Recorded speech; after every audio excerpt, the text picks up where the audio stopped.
Alors vous allez pouvoir désormais en fait, acheter une énergie renouvelable produite localement, à un prix compétitif et de manière très simple, grâce à une application numérique, Kinjo. Kinjo, ça veut dire voisinage en japonais. Typiquement, vous avez un producteur principalement photovoltaïque. Là, c'est l'exploitant agricole, la ferme de la Hautière qui habite près de chez moi, qui vend son énergie à un acheteur obligé, un acheteur agréé, EDF, obligation d'achat, par exemple.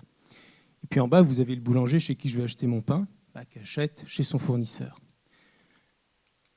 Grâce à Kinjo, ce boulanger va pouvoir acheter à ce producteur son énergie de manière la plus simple qui soit. Demain, ce producteur, son contrat arrive en fin de vie, il pourra continuer à vendre son énergie. Comment ça se passe concrètement? Sur l'application, le consommateur visualise tous les producteurs qui se sont inscrits au préalable sur la plateforme et leurs tarifs de vente. Il peut choisir, cliquer sur l'un d'entre eux, et il verra sur son application le gain économique généré et la part couverte de sa consommation par ce producteur. En un clic, le contrat est passé. Alors il faut savoir que rien que sur la région Normandie, il y a à peu près un producteur éligible tous les 3 km. Et je parle de producteurs de plus de 36 kVA. Aujourd'hui, si on parle chiffres, la plateforme va se rémunérer avec 1,2 centimes d'euros du kilowattheure vendu. Les objectifs que je cherche à atteindre, c'est sur 3 ans, avec 7000 producteurs, ça générera un chiffre d'affaires de 2,4 millions d'euros. Et à 6 ans, avec 62 000 producteurs, on générera un chiffre d'affaires de 15,2 millions d'euros. Aujourd'hui, la version bêta est bientôt en cours de finalisation.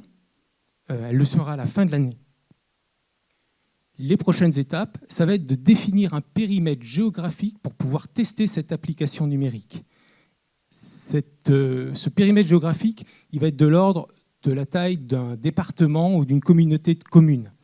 Je vais donc faire des démarches auprès des collectivités territoriales, des chambres d'agriculture, des CCI, pour pouvoir m'en servir en tant que vecteur d'information. Ça, c'est très important. Ils pourront eux-mêmes être consommateurs, d'ailleurs, de l'application.